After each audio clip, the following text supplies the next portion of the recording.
భారతదేశంలో అనేక రకాల విప్లవాలను చూసాం. హరిత విప్లవం, గ్రీన్ రెవల్యూషన్, పాల ఉత్పత్తికి వైట్ రెవల్యూషన్ చూసాం. ఇలా వివిధ రకాల రెవల్యూషన్స్ ద్వారా ఆహార రంగంలో, వ్యవసాయ రంగంలో మన దేశం స్వయం సమృద్ధిని సాధించింది. ఇటీవల బాగా వినబడుతున్న పేరు బ్లూ రెవల్యూషన్, నీలి విప్లవం. భారతదేశానికి సుదీర్ఘమైన తీర ప్రాంతం ఉంది. మన ఆంధ్రప్రదేశ్ కూడా 973 కిలోమీటర్ల సుదీర్ఘ తీర ప్రాంతం ఉంది. తీర ప్రాంతము అనేక రకాల ఆర్థిక అవకాశాలను ఇస్తుంది. మనకు సముద్ర జల ఉత్పత్తుల, మెరైన్ ఫిషరీస్, ఆక్వాకల్చరు, తీర ప్రాంతంలో ఉండే ట్రేడ్ పొటెన్షియల్, టూరిజం పొటెన్షియల్, ఇలా తీర ప్రాంత ఎకానమీ, తీర ప్రాంత ఇకోసిస్టమ్ను ఉపయోగించుకొని గణనీయమైన ఆర్థిక ప్రగతిని, ఉపాధి అవకాశాలని కల్పించడం అనేది నీలి విప్లవం.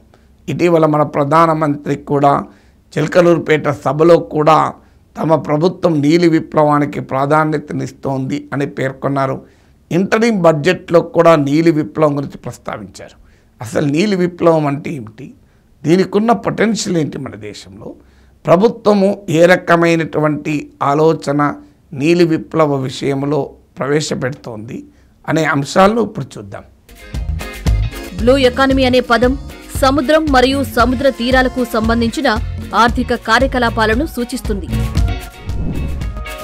యూరోపియన్ కమిషన్ నిర్వచనం ప్రకారం బ్లూ ఎకానమీ అంటే మహాసముద్రాలు, సముద్రాలు మరియు తీరాలకు సంబంధించిన అన్ని ఆర్థిక కార్యకలాపాలు.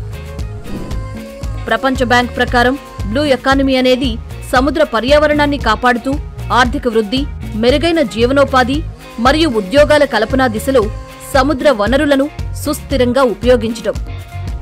సుదీర్ఘ సముద్ర తీరం, మత్స్య సంపద, ఇతర సముద్ర ఉత్పత్తుల పరంగా వైవిధ్యం, బహుళ పర్యాటక అవకాశాలు ఉన్న భారత్ వంటి దేశానికి నీలి విప్లవం చాలా ముఖ్యమైనది.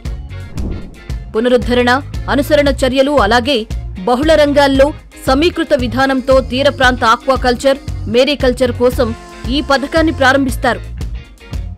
బ్లూ ఎకానమీతో మహాసముద్రాల పర్యావరణానికి హాని జరగకుండా చూసుకుంటారు.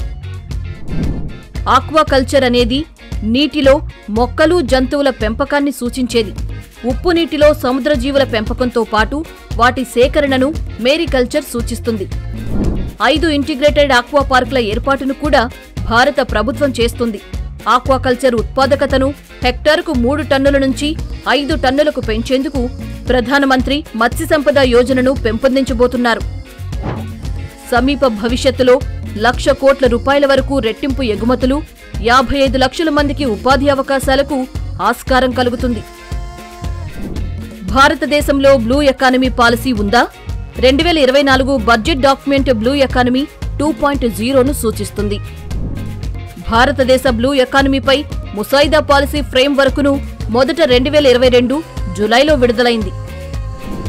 National accounting framework for blue economy and ocean governance, coastal marine spatial planning and tourism ప్రాధాన్యత, marine fisheries, aquaculture, fish processing, manufacturing, emerging industries, trade, technology, services and skill development, logistics, infrastructure and shipping, coastal and deep sea mining and offshore energy and security, strategic dimensions and international engagement తదితరాలకు సంబంధించిన కీలక సిఫార్సులు ఈ ముసాయిదా విధానంలో ఉన్నాయి.